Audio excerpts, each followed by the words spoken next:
Russo and Ferrara were suspended 3 months later amid rumors that they wanted to make former UFC fighter Tank Abbott the WCW World Heavyweight Champion. Abbott, despite his legitimate fighting background, had little wrestling experience and had failed to connect with WCW audiences.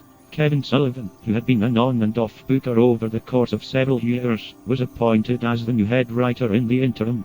The new writing team attempted to appease the demoralized wrestlers and fans by putting the World Heavyweight Championship on Chris Benoit at Sold Out in January 2000.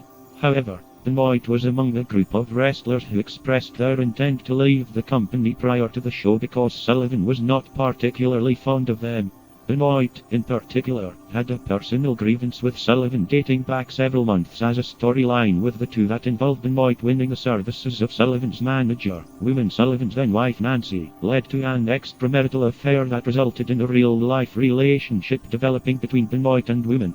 Benoit, along with his similarly frustrated friends Eddie Guerrero, Dean Malenko, and Perry Saturn among several others, voiced their grievances to Bush, who initially told them he would take Sullivan off Nitro and Thunder where they wouldn't have to work under him, only to turn around and tell them they were all being sent home except Benoit.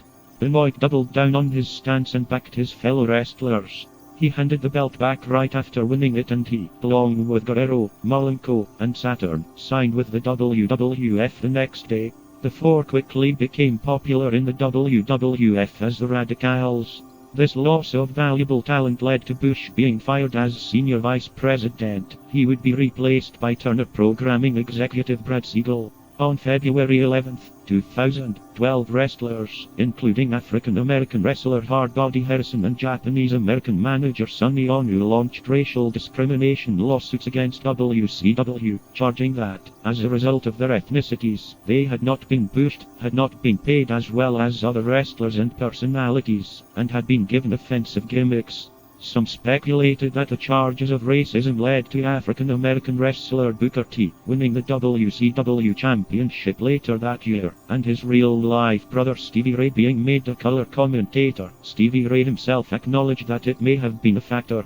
Onu claimed that he had been given a disrespectful gimmick and that his final salary of $160,000 was only half of the average pay for a wrestler at that time.